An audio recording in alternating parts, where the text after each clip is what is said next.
कश्मीरियत का 370 से कोई लेना देना नहीं था। कश्मीरियत एक फीलिंग है, एक इमोशन है, एक कल्चर है हम कश्मीरियों का, तो उसका 370 से कुछ लेना देना नहीं है। 370 का अगर कुछ लेना देना है तो यहाँ के उन पॉलिटिशियंस से लेना देना है जो अंडर द गार्ब ऑफ 370 अपनी मनमानियाँ करते थे कश्मीर में। पहले वो जो डेमोक्रेसी की बात करते थे उसमें ना कोई एकेडमिक ईयर था एजुकेशन का, ना कोई स्कूल जाता था, ना कोई मार्केट खुलते थे। सिर्फ उनके जो एम्बेसडर गाड़ियां हैं वो चलती थी रोड्स पे, और जहां उन्हें जाना था वो वहां जाते थे, अपना फतवा देते थे लोगों को और उन्हें मैनिपुलेट करते थे।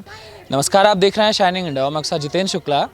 लगातार हम आपको नए कश्मीर की तस्वीरें दिखा रहे हैं कि कश्मीर किस तरीके से बदला है, और उसी कड़ी में हम बात करेंगे। यहाँ की फेमस यूट्यूबर हमारे साथ मौजूद हैं, अनिका नज़ीर जी हैं, और ये भी अपने चैनल के माध्यम से लगातार नए कश्मीर को बताती रहती हैं कि कश्मीर आखिर किस तरीके से बदल रहा है।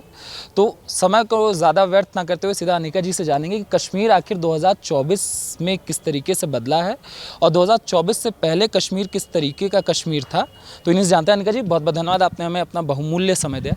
अनिका जी, आज हम 2024 में खड़े हैं। आप बार बार अपने यूट्यूब के माध्यम से बार बार लोगों को बताती हैं कि किस तरीके का पहला कश्मीर था, किस तरीके का आज का कश्मीर है, और पहले और आज में बहुत चीज़ें फ़र्क आ चुकी हैं। और मैं भी सबसे पहले आपसे यही जानना चाहूँगा कि हम 2024 में खड़े हैं।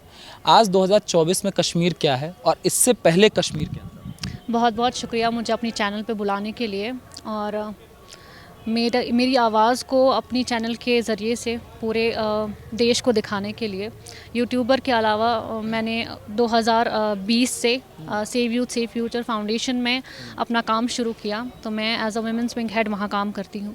कश्मीर की बात करें तो 2019 से पहले मैं एज अ यूथ या मैं एज अ इंडिविजुअल, मेरा एक प्लान ये था कि एज़ लॉन्ग एज़ मैं अपनी पढ़ाई कंप्लीट करूं तो मैं किसी और स्टेट में मूव आउट करूं, क्योंकि मुझे अपने लिए कोई करियर अपॉर्चुनिटीज़ कश्मीर में नहीं दिखती थी।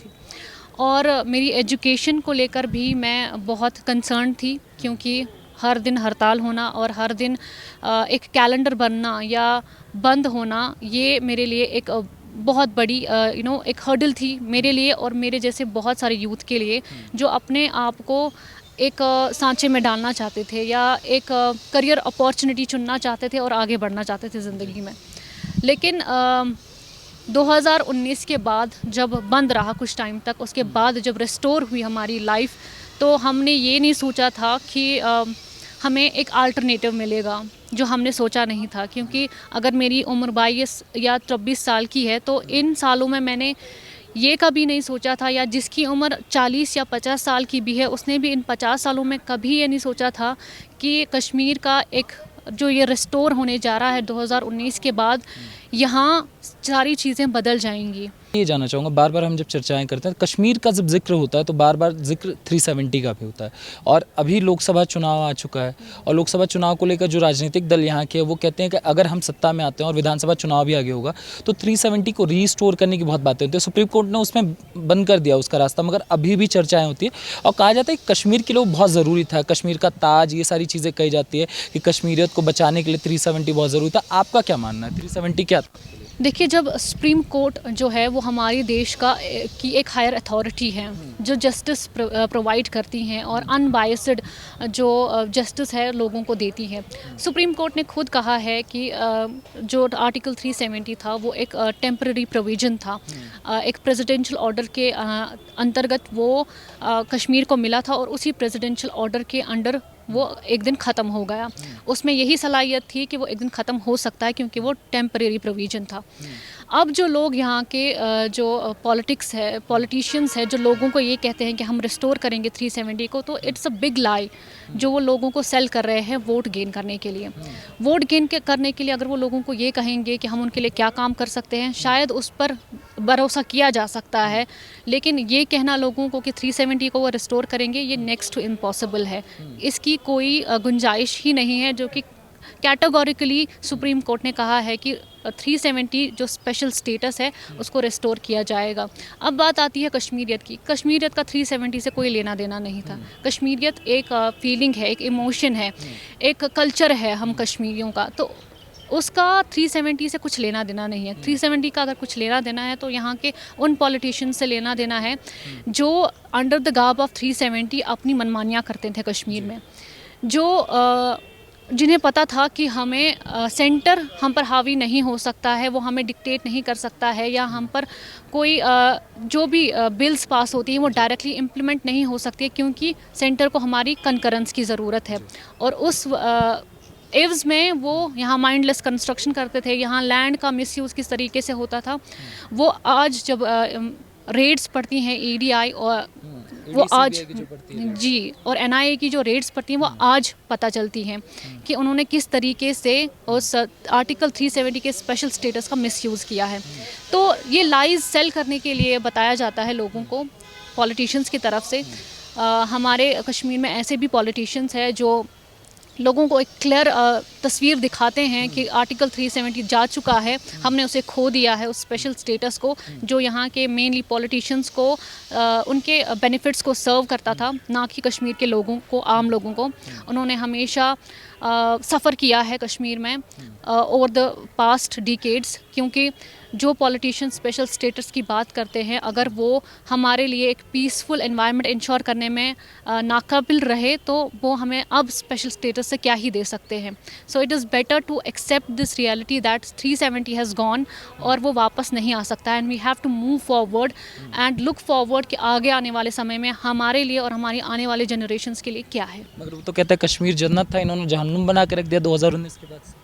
देखिए, ये क्लियर मैसेज है और क्लियर तस्वीर है। आप, मैं या दुनिया का या इस देश का या कश्मीर का कोई भी ऐसा बाशिंदा ऐसा अगर उसके सामने दो तस्वीरें रख दी जाएंगी 2019 से पहले की और 2019 से बाद की, stone pelting, casualties, collateral damage और ऐसी सारी चीज़ें कश्मीर में होती थी 2019 से पहले। हमने खुद अपनी आंखों से ब्लड स्पिल होते हुए देखा है कश्मीर के रोड्स पे from the beginning of my childhood. मतलब मैं इसी टर्मोइल में रही हूँ, पली बड़ी हूँ, पढ़ाई की है। मैं बॉर्न और ब्रॉट अप कश्मीर में हूँ, मैं कभी कश्मीर से बाहर नहीं रही हूँ। तो मेरे लिए या हर उस इंसान के लिए जिसके सामने ये दोनों तस्वीरें रखी जाएंगी कि 2019 से पहले कश्मीर में क्या था, किस तरीके के कैलेंडर बनते थे, और 2019 के बाद किस तरीके से एक आम इंसान जो है वो अपनी लाइफ को आगे बढ़ा रहा है और अपॉर्चुनिटीज़ की तरफ देख रहा है, तो ये क्लियर एक तस्वीर है हम सब के लिए। कोई इसको एज अ लाई अगर सेल करने की कोशिश भी करेगा तो वो खुद ही अपने जाल में फंस जाता है, ये कह के कि 2019 के बाद जहन्नुम बन गया, जबकि ऐसा कुछ भी नहीं है। जी, अब क्या है? अब आपने खुद देखा, आप भी कितने टाइम से कश्मीर में आपने इंटरव्यूज़ किए हैं, आपको कभी ऐसा लगा कि आपको आपकी लाइफ को कोई थ्रेट महसूस होती है, या ऐसा कोई स्टोन पेल्टिंग जैसा माहौल है, या लोगों को आपस में कुछ परेशानी है, या लोगों को लोग काम नहीं कर रहे हैं, या बच्चे पढ़ाई नहीं कर रहे हैं, या बाकी सारी जो चीज़ें होती हैं एक सोसाइटी में, एक रीजन में, वो पैरेलली नहीं चल रही हैं। क्या आपको ऐसा कभी लगा? मुझे या जो भी यहाँ टूरिस्ट आए पिछले कई सालों से आ रहे हैं, और पिछले 2-3 सालों से जो इंक्रीज़ हुआ है उनका काउंट, उसी से ये पता चलता है कि कश्मीर का जो दूसरी तस्वीर है वो किस तरीके से सामने आई है। एक चीज़ मैं समझना चाहूँगा, आप महिला हैं, आपके लिए अलग दिक्कतें हो सकती हैं, पुरुषों के लिए अलग दिक्कतें हो सकती हैं। अगर मैं आपसे समझूँ, वो जो दहशतगर्दी का दौर होता था जिसकी बातें हम सुनते हैं दिल्ली में बैठकर, वो दौर महिलाओं के लिए किस तरीके से था? महिलाओं को क्या झेलना पड़ा? महिलाएं किस तरीके से आगे निकल, जैसे आपने कहा 6-6 महीने चीज़ें बंद रहा करती थी, तो महिलाएं क्या फेस करती थी उस दौर में? देखिए, महिलाओं के लिए अगर आप सोशली देखें तो हमेशा से हर्डल्स रही हैं। आज भी बहुत सारी ऐसी परेशानियां हैं जिनको हमें ओवरकम करने की ज़रूरत है, जिन पर हमें बात करने की ज़रूरत है, जिन्हें हमें एड्रेस करने की ज़रूरत है। और जब आप 2019 से पहले की बात करते हैं, उन हड़ताल्स की बात करते हैं, उस स्टोन पेल्टिंग की बात करते हैं, या उस टर्मोइल की बात करते हैं, उसमें औरतों ने बहुत सफ़र किया है, चाहे वो उनकी एजुकेशन को लेकर हो या उनकी करियर अपॉर्चुनिटीज़ को लेकर हो। बहुत शायद कम फ्लोरिश और एक्सेल कर पाए हैं उस टर्मोइल में, और बहुत सारी औरतें जो हैं उन्होंने अपनी एजुकेशन पर गिव अप कर दिया या अपनी जॉब अपॉर्चुनिटीज़ पर गिव अप कर दिया, क्योंकि जब एक लड़के के लिए मुश्किल हो रहा था उस टर्मोइल में फ्लोरिश करना, तो जाहिर सी बात है लड़की के लिए जो वो हर्डल्स है वो डबल हो जाती हैं, that too in turmoil and उस जोन में जो कॉन्फ्लिक्ट रिडन जिसको बताया जाता हो, और जो हो कॉन्फ्लिक्ट रिडन 2019 से पहले आपको पता है कि किस तरीके का माहौल था यहाँ पे, आपका यहाँ आना इस तरीके से और फिर खुली सड़क पे किसी का इंटरव्यू करना, ये बहुत ये नेक्स्ट टू इम्पॉसिबल थी, खासकर महिला का। और ख़ासकर एक महिला का। तो चीज़ें खुद ही खुद को एक्सप्लेन करती है, यहाँ का जो माहौल है वो खुद ही खुद को एक्सप्लेन करता है कि किस तरीके से चीज़ों में बदलाव आया है। और अगर जो इंसान इन चीज़ों को एक्नॉलेज नहीं करता, मुझे लगता है वो दुनिया का सबसे बड़ा बेईमान इंसान है, जो आज भी आंखें बंद करके कहें कि नहीं ऐसा कुछ बदलाव नहीं आया है, कश्मीर जन्नत था और उसको जहन्नुम बनाया गया है। और ये बात ना कहे कि जहन्नुम में अब पानी डाल दिया गया, उस आग को बुझाने की कोशिश हो रही है और उसे फिर से जन्नत बनाने की एक पुरजोर कोशिश की जा रही है। अच्छा अनिका जी, आप इतने समय से नए कश्मीर की तस्वीरें दिखा रही हैं, कोई कहानी हो जो आपने मतलब आपने सुनी हो या आपको पता हो, जिसमें जैसे मैंने कई इंटरव्यूज़ किए जिसमें महिलाओं ने बताया कि आतंकियों की वो दहशत होती थी कि महिलाएं घर से बाहर नहीं निकलती थी, कोई लड़की पसंद आ जाती थी तो उन्हें उठा ले जाते थे जंगलों में, कई वापस आ पाती थी तो कई तो वापस भी नहीं आ पाती थी। ऐसा कोई इंसिडेंट रहा जो आपने सुना हो? मुझे लगता है जब इंसर्जेंसी स्टार्ट हुई, आप 1947 से ही बात करें तो जब कबायलियों ने अटैक किया तो किस तरीके की असमत रेज़ी उन्होंने कश्मीर में की है, तो वो एक बहुत बड़ा दाग है कश्मीरियों के दिलों पर। जिस तरीके से उन्होंने यहाँ की महिलाओं की उनकी असमत को तार तार किया, या यहाँ के रिसोर्सेज को लूटा, यहाँ के जो उनका जो अपना सरमाया था उसको लूटा। इंसान की इज़्ज़त सबसे बड़ी इम्पॉर्टेंट होती है। हम एक सभ्य समाज में रहते हैं तो हमारे लिए हमारी इंटेग्रिटी, हमारी इज़्ज़त सबसे महत्वपूर्ण रखती है, तो उस इज़्ज़त को उन्होंने तार तार किया। तो कबायली इन्वेजन के टाइम से ही यहाँ पर उन्होंने औरतों के साथ जो जुल्म किए वो लेटर ऑन उन्होंने खुद से एक्सेप्ट भी किए, और औरतों ने बढ़ चढ़कर उसमें हिस्सा भी लिया और इस बात का दावा किया कि किस तरीके से उनको परेशान किया गया या किस तरीके से उन पर पाबंदियां लगाई गई थी, और किस तरीके से एक ऐसा ग्रुप बनता था जो औरतों को थ्रेटन करता था या उनकी एजुकेशन को थ्रेटन करता था। आज जबकि ऐसा कुछ नहीं है और वो फ्रीली ब्रीथ कर पाती हैं और अपनी जो ख्वाहिशें हैं उनको सामने रखती हैं, अपनी एजुकेशन को लेके, अपनी करियर को लेके, या अपनी बाकी जो चीज़ें हैं उन सब को लेकर जो है अपनी ख्वाहिशें जो है सामने रखती मैं हैं। आपका एक इंटरव्यू देख रहा था, उसमें वो लड़की कह रही थी कि मुझे आतंकी उठा ले गए थे, मुझे मेरे घर में घुसा आए थे, मैं क्रिकेट खेलना चाह रही थी, मेरे घर में मुझे घुसा मारा और कहा कि आप घर की इज्जत हैं, आप बाहर नहीं जा सकती। तो आपका मैंने इंटरव्यू आई डोंट थिंक मेरा कोई ऐसा इंटरव्यू है, बट ऐसी चीज़ें हुई हैं पास्ट में। और एक क्रिकेटर थी जिस आपने उसका विजुअल्स लगा रखा था, मैं सुन रहा था, उसमें वो बता रही थी कि मेरे घर में घुसे। हाँ, वो उनको Indian cricket not team but जो आईपीएल खेला जाता है उसमें उनको भी सिलेक्ट किया था। जासिया मंजूर उनका नाम है, if I am not wrong. Jasia एक ऐसी लड़की हैं जिनके क्रिकेट खेलने पर पाबंदी लगाई गई थी, क्योंकि वो उस टाइम की बात है जब जासिया बहुत छोटी थी और उन्होंने ख्वाहिश जाहिर की थी कि वो क्रिकेट खेलती हैं और काफ़ी अच्छी भी थी क्रिकेट में। तो उसके बाद जब वो थोड़ी उनकी फैमिलियरिटी बढ़ गई लोगों में, तो लोग उनके पास इंटरव्यू के लिए गए, एंड आफ्टर दैट कुछ टाइम के बाद उन पर अटैक हुआ और उनको कहा गया कि आप नहीं खेल सकती। उसके बाद उन्होंने क्रिकेट खेलना बंद कर दिया, and then she left her home, और वो कहीं और रहती थी शायद। तो ऐसे कई सारे वाक़ात हैं, लेकिन जासिया ने रुकी नहीं और उनको एक फिर से अपॉर्चुनिटी मिली। उन्होंने अपनी प्रैक्टिस को कंटिन्यू किया और अपने लिए एक रास्ता बनाया आईपीएल तक का। और जैसा अभी बात करें ज़ायरा वसीम जो दंगल की एक्ट्रेस थी, वो भी वापस आ गई। देखिए, रिसेंट का एग्जांपल है। ज़ायरा वसीम की मैं बात नहीं करूँगी यहाँ पे। मे बी उनके अपनी पर्सनल चीज़ें हो सकती है कि वो नहीं जाना चाहती हों। हमें इक्वली दोनों चीज़ों को एक्नॉलेज करना चाहिए। जैसे जासिया ने कहा कि मुझ पर अटैक हुआ था और मैं क्रिकेट खेलना चाहती हूँ, और अभी भी जासिया क्रिकेट खेलती हैं और अपने लिए मेहनत कर रही हूँ। And opposite to that is Zaira Wasim. उन्होंने 3 मूवीज़ में काम किया है और लोगों ने उनके काम को काफ़ी सराहा, काफ़ी टैलेंटेड एक्ट्रेस रही हैं, बट उसके बाद उन्होंने क्विट किया और ये कहा कि मैं नहीं करना चाहती और वो अपने उस जो फील्ड से है वो बैकआउट करना चाहती हैं। इट माइट बी हर, क्योंकि वो एक अडल्ट है। फेवरेट टॉपिक पे बात करते हैं, पाकिस्तान। पाकिस्तान की बड़ी चर्चा होती है। anymore a favorite topic to me because people don't talk about it and it is not a topic to me anymore. मगर जो चीज़ें रही अब तो इतिहास का हिस्सा बन गया। मगर जिस तरीके से कश्मीर में एक अहम हिस्सा रहा पाकिस्तान का, सबने देखा लाल चौक पे किस तरीके से तस्वीरें दिखी जलाने की, वो किस तरीके से नारे लगे कि कश्मीर बनेगा पाकिस्तान, हम कौन है पाकिस्तानी, हमें क्या चाहिए पाकिस्तान। और पाकिस्तान में भी इस तरीके के नारे लगते हैं कि कश्मीर बनेगा पाकिस्तान बार बार। एक शायद से 5 तारीख को मैं आपकी वीडियो देख रहा था, उसमें कोई पाकिस्तान के एंकर है वो बता रही थी, जर्नलिस्ट हैं वो बता रही थी कि 5 तारीख को वहाँ छुट्टी होती है और ये दिवस मनाया जाता है कश्मीरियों के लिए कि कश्मीरियों के ऊपर अत्याचार हो रहा है, ये सारी चीज़ें हो रही हैं। तो आपका क्या मानना है, अपने पॉइंट ऑफ व्यू से बताइए, लोगों को अत्याचार हो रहा है क्या कश्मीरियों पे? और ये जो पाकिस्तान पूरी दुनिया में लेकर घूमता है कि कश्मीर के ऊपर इंडिया ने देखो क्या कर दिया, इंडियन आर्मी क्या कर रही है। देखिए अभी पाकिस्तान को कुछ बताने की ज़रूरत नहीं है, वो बेचारे अभी अपनी चीज़ों से जूझ रहे हैं। उनकी जो उनको लोन मिलने वाला था उस पर शायद पाबंदी लगने वाली है और वो खुद अपने वेज ढूंढ रहे हैं कि कहाँ से उन्हें लोन मिले, कहाँ वो अपना जो कटोरा लेकर फिर से जाएं और भीख मांगे इन स्टीड ऑफ अपने जो उनका सरमाया है, यूथ है, उनको यूटिलाइज़ करने के बजाय या उन पर काम करने के बजाय वो हमेशा आए दिन IMF से लोन की जो है तस्दीक करते हैं या उनके सामने ये चीज़ रखते हैं कि उनके लिए लोन प्रोवाइड किया वो बाद में चुका देंगे।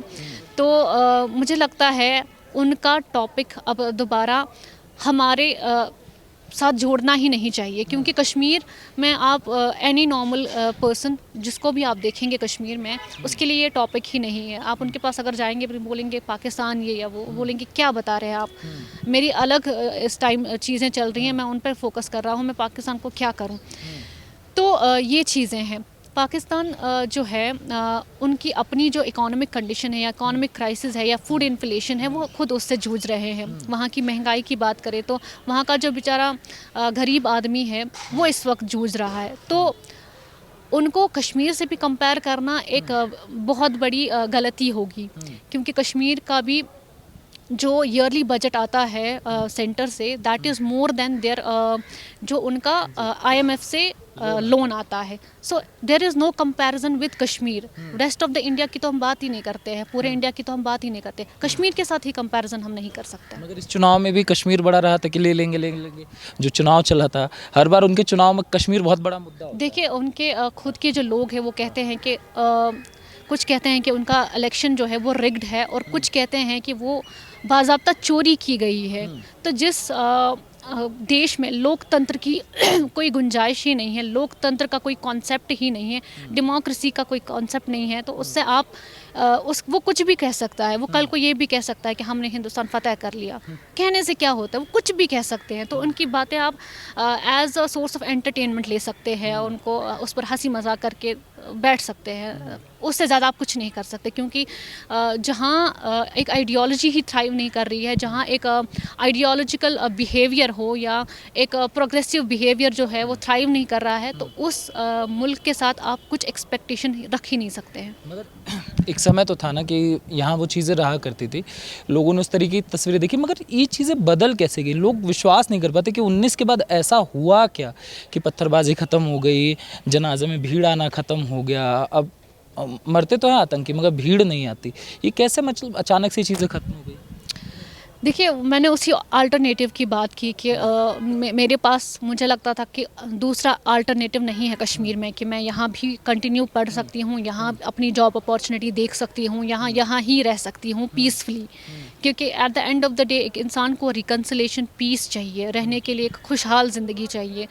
तो वो अल्टरनेटिव प्रोवाइड किया गया है कश्मीरियों को, और इसमें एजुकेशन का कुछ लेना देना नहीं है। अब देखेंगे कि बहुत सारे ऐसे लोग हैं जिनको आपने देखा होगा कि जो बहुत ही क्रिटिक रहे हैं पिछले कुछ सालों में, पहले कश्मीर को लेकर या पूरे देश को लेकर, लेकिन अब वही पढ़े लिखे लोग जो है इस चीज़ को एक्नॉलेज करते हैं कि कश्मीर में कुछ तो बदलाव आया है। तो उन पढ़े लिखे लोगों के सामने भी ये अल्टरनेटिव नहीं था, अल्टरनेटिव किसी के सामने नहीं था, किसी ने ये सोल्यूशन नहीं दिया था कि कश्मीर में पीस हो सकता है, that too with its own country India. तो वो अल्टरनेटिव जब कश्मीरियों को मिला तो चीज़ें खुद ही बदलना शुरू हो गई। जब आपका कोई वुंड होता है ना, आपको कहीं पर ज़ख्म लगता है, जब आप उस पर मरहम लगाते हैं तो वो भर जाता है वो ज़ख्म। पहले क्या होता था, कश्मीर पे एक ज़ख़म लगा था और उस ज़ख़म पे नमक मिर्च, हाँ, उस पर नमक और मिर्च छिड़का जाता था, तो वो कैसे थ्राइव करता या कैसे वो भरता वो ज़ख़म। अब जब उस ज़ख़म पे मलहम लगा और अल्टरनेटिव प्रोवाइड किया गया और बहुत सारी स्कीम्स इंट्रोड्यूस किए गए जो जिसकी बेसिक ज़रूरत है कश्मीरियों को, तब जाके जो है ये बदलाव जो है देखने को मिला है। अच्छा, आपने डेमोक्रेसी की बात करी। इस समय डेमोक्रेसी भी देश भर में चर्चा का विषय बना हुआ है, क्योंकि लोकसभा का चुनाव आ रहा है।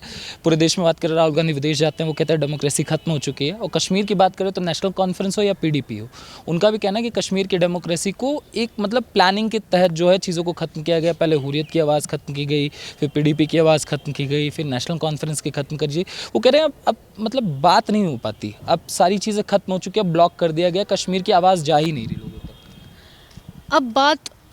अब बात हो रही है, पहले बात नहीं होती थी। अब उनको एक आम इंसान भी क्वेश्चन करता है, उस चीज़ की उन्हें परवाह है, उस चीज़ से उन्हें दिक्कत है। पहले वो जो डेमोक्रेसी की बात करते थे, उसमें ना कोई एकेडमिक ईयर था एजुकेशन का, ना कोई स्कूल जाता था, ना कोई मार्केट खुलते थे। सिर्फ उनके जो एम्बेसडर गाड़ियां हैं वो चलती थी रोड्स पे, और जहां उन्हें जाना था वो वहां जाते थे, अपना फतवा देते थे लोगों को और उन्हें मैनिपुलेट करते थे। अब वो चीज़ें जब कम्प्लीटली ख़त्म हो गई हैं तो उनके लिए एक ऐसी चीज़ बन गई है जिससे वो ओवरकम करना चाहते हैं, फिर से लोगों को मैनिपुलेट करना चाहते हैं।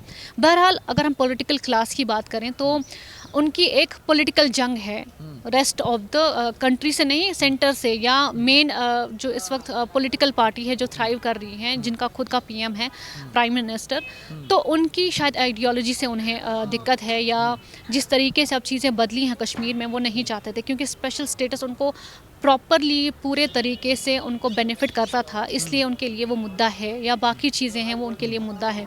लेकिन इस बात का कहना कि कश्मीर में अब लोग बात नहीं करते तो बिल्कुल ब्लॉक किया गया है। आप यहाँ बैठे हैं, मैं कौन हूँ? मैं एक आम इंसान हूँ, मेरा कोई पॉलिटिकल बैकग्राउंड नहीं है, मेरे वालिद साहब कोई बड़े जॉइंट पॉलिटिशियन नहीं है, हम एक आम घर से आते हैं, आम लोग हैं जो बात कर सकते हैं, जिनसे बात होती है।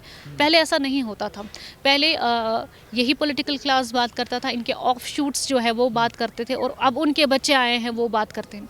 आम इंसान की अगर यहाँ पे उस टाइम पे जब वैल्यू ही नहीं थी, जो अब आम इंसान की जो आवाज़ बाहर निकली है, वो इनको दिक्कत कहीं ना कहीं पहुँचा तो रही है, दिक्कत पहुँच रही है जी। अच्छा, सवाल ये भी उठता है, जैसे हम 370 की बात करें, 370 ज़्यादातर जो है महिलाओं के जो अधिकार थे उस पर प्रभाव ज़्यादा छोड़ता था और चीज़ों के मुकाबले।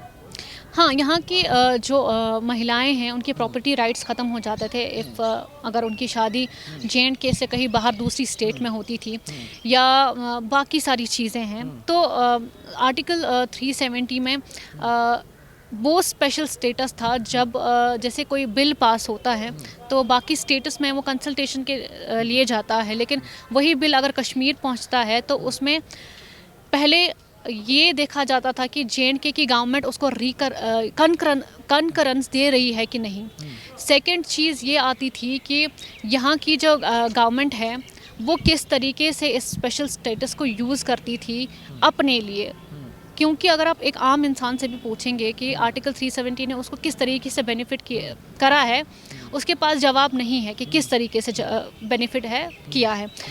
और ऐसी सारी चीज़ें हैं, बहुत सारे लोग जो है, खासकर आम लोगों की बात हो, अगर डेमोक्रेसी है तो आम लोगों की है, अगर पॉलिटिकल बेनिफिट्स होने चाहिए तो सारे आम लोगों के लिए होने चाहिए। तो अगर आर्टिकल 370 की ये बात करते हैं तो इनसे रिकॉर्ड पूछिए कि क्या किया है इन्होंने under that special status for Kashmiri people. सिर्फ एक माहौल ही तो आप प्रोवाइड नहीं कर पाए उनको, डेवलपमेंट तो हम साइड में रख देते हैं। आप इन रोड्स या जो कंस्ट्रक्शंस हुई हैं, या नए एम्स दिए गए हैं, या नए हॉस्पिटल्स प्रोवाइड किए गए, या नए इंस्टीट्यूशंस प्रोवाइड किए, आप इसको डेवलपमेंट नहीं मानते तो ठीक है, इसको साइड में रखते हैं। क्या आपने कश्मीरी को रिकनसाइल किया? क्या उसकी रिकनसिलेशन हुई? क्या उसके दिमाग में वो एक होता है ना कि हाँ अब मैं मुतमईन हूँ, अब मेरा जो है बच्चा सेफ़ है? क्या आपने वो जो एनवायरनमेंट है उसको प्रोवाइड किया कि नहीं किया? तो डेफिनेटली वो यहाँ की महिलाओं के लिए ही नहीं, सारे इंडिविजुअल्स के लिए, कॉमन सिटीजन्स के लिए कोई बेनिफिट प्रोवाइड नहीं करता था, बल्कि एक ड्रैकोनियन लॉ की तरह आम इंसान जो है उससे उसे फेस करता था। अब ये है कि जब जैसे ही वो एब्रोगेट हुआ तो पहले लोगों ने गुस्सा दिखाया, क्योंकि मैनिपुलेशन के लिए ये लोग हमेशा बैठे होते थे। आप देखें अभी वो मैनिपुलेशन के लिए हमेशा ही बैठे होते थे, क्योंकि इनको पता था कि हमें जब थ्राइव करना है तो लोगों के ज़रिए से करना है। जब कश्मीर की आवाम इनके साथ होगी तभी ये थ्राइव करेंगे। तो मैनिपुलेशन वहीं से होता था कि आर्टिकल हटाया तो आपको यहाँ कुछ नहीं है। बहुत सारे पॉलिटिशियंस ने ये भी कहा कि खून की नदियाँ बहेंगी कश्मीर में अगर आर्टिकल 370 बहा, लेकिन हिस्ट्री क्रिएट हुई ये कि एक भी कैजुअलिटी नहीं हुई है। आफ्टर दैट उससे पहले कितनी कैजुअलिटीज़ होती थी, कितने पथराव होते थे, कितनी सिक्योरिटी फोर्सेस की भी जाने जाती थी, कितने बच्चों की भी आंखें चली गई है। हमारे यहाँ एक कश्मीर में बच्ची है, इंशा उसका नाम है, उसकी आंखें चली गई हैं उससे।